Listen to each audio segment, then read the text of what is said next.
Africa has seen a lot of change. From old kingdoms to modern problems, the land has a history of strength and adaptation. Now, something new is happening in the Sahel region. Burkina Faso, Mali, and Niger, together called the Alliance of Sahel States, are leaving the economic community of West African states.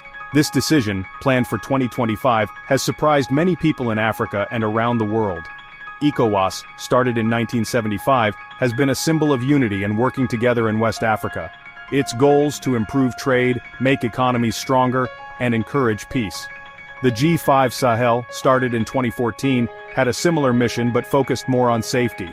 Its aim, to fight the growing threat of terrorism. But even with these efforts, the Sahel still has problems with violence, poverty, and instability. The AES leaving makes the future of these groups and the region itself uncertain. The decision to leave ECOWAS isn't just about politics, it's about independence. The AES says ECOWAS, influenced by Western countries, hasn't fixed the Sahel's real problems. They see leaving as a way to take charge and decide their own future. The decision to leave ECOWAS might seem sudden, but it's been a long time coming. The AES felt ignored within the group, like their worries didn't matter. They say Western countries have too much power in ECOWAS, which goes against the idea of African unity. This feeling, along with being ignored, made them want to leave. A big problem is security. The AES has criticized ECOWAS for not doing enough to stop the growing terrorist threat. They say ECOWAS hasn't given enough military help to fight the militants. This has left the AES feeling unsafe and disappointed. Making things worse are the penalties placed on the AES countries after their military takeovers. These penalties, meant to push the military back to normal government, have hurt the already weak economies of these nations. The AES sees these penalties as unfair punishment, making them believe ECOWAS wants control, not partnership. The AES leaving ECOWAS has created uncertainty in the region. The possible outcomes are big and complicated, affecting safety, money, and regional cooperation.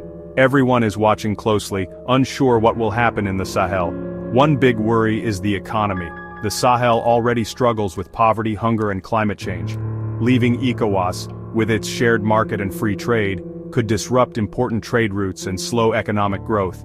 Landlocked AES countries depend on coastal neighbors for access to global markets.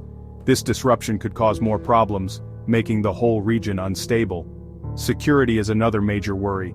The Sahel is already a center of terrorist activity, with groups like Al-Qaeda and ISIS fighting for control.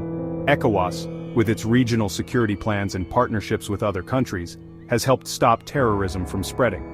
The AES leaving creates a gap in security, making them vulnerable and possibly encouraging extremist groups.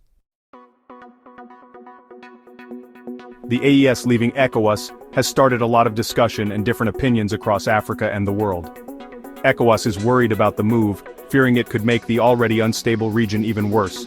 They believe talking and working together, not separating, is the way to solve the Sahel's problems. The AES is firm in its decision. They say leaving isn't against regional cooperation, but a needed step for true independence. They see ECOWAS as controlled by Western interests and not understanding the Sahel situation.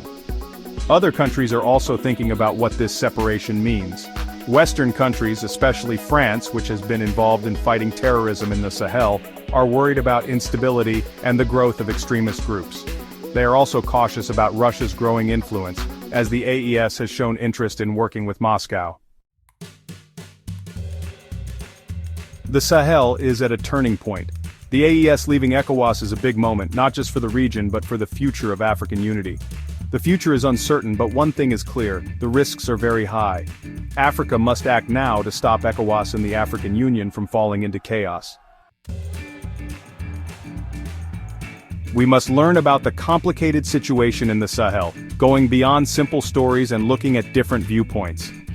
Support groups working to bring peace, stability, and development to the region. This is a call to action, a request to stand with the people of the Sahel. Their struggle is our struggle. Their future is connected to ours. Let's choose peace, cooperation, and shared success. The time to act is now. What do you think the future holds for ECOWAS without the AES? Will this move lead to more stability or further complications in the region? Share your thoughts in the comments below. Please comment, like, share, and subscribe to our channel for more updates.